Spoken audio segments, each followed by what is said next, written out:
we're gonna start with some flour. We've got King Arthur multi-purpose flour, gluten-free of course, and that is 3 cups. We're gonna add to that a 1/2 cup of lightly packed brown sugar, a little sweetness there, and we have a 1/2 teaspoon of salt.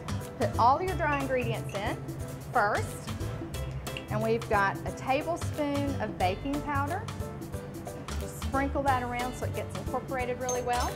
So you want to whisk all this together, and you can get all of your clumps of brown sugar really blended in there. And then take 3 tablespoons of melted butter, and we're just going to drizzle right over the top. Put that in. And then we have some cream cheese, and I've got 4 ounces here, and we just want to cube this up. You can have it chilled. You can just put this in and separate your cubes just a bit so that those can get coated with some flour. And then just give those a light toss, and you want to cut this in so you have a really coarse crumb dough. What we want to do now is add some milk. So we'll just put 3/4 of a cup of milk, and once we've got that, you just want to grab a spoon and give this a stir.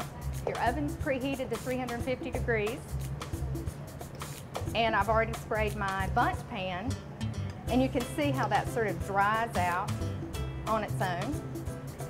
And so we want to take a 1/2 cup of sugar and a teaspoon of cinnamon, whisk that up together, and then we're going to take the dough and we're just going to plunk it down. And you can do 2 at a time like I do if you want to.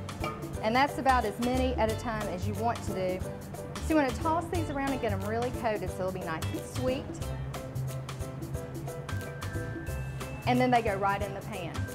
And you want to make sure when you put this in your pan that you have first really sprayed that pan well, because this is a lot of sugar and it could stick. But you also want to make sure that you're lining these up in a ring, and then you just stack right on top of it. So it doesn't have to be perfect, and you may have some gaps here and there, but this is not a problem.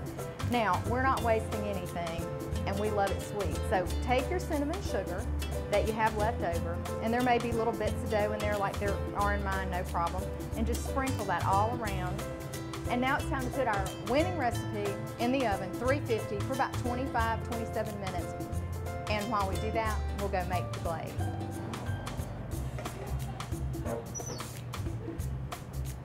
Simple, simple glaze. We're just going to put everything together in a pot. I have a cup of brown sugar.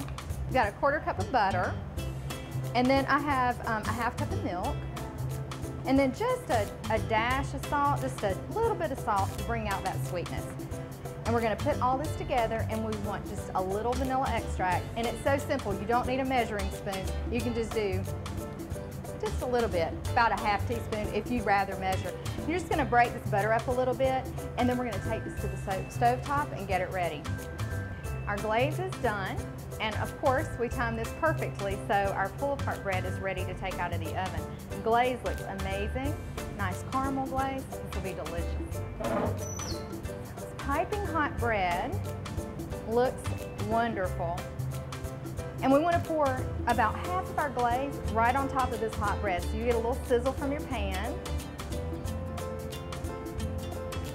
And we'll reserve the other half for topping it when we take it out. So give your pan just a little shake, a little turn, so all that glaze gets down around the edges.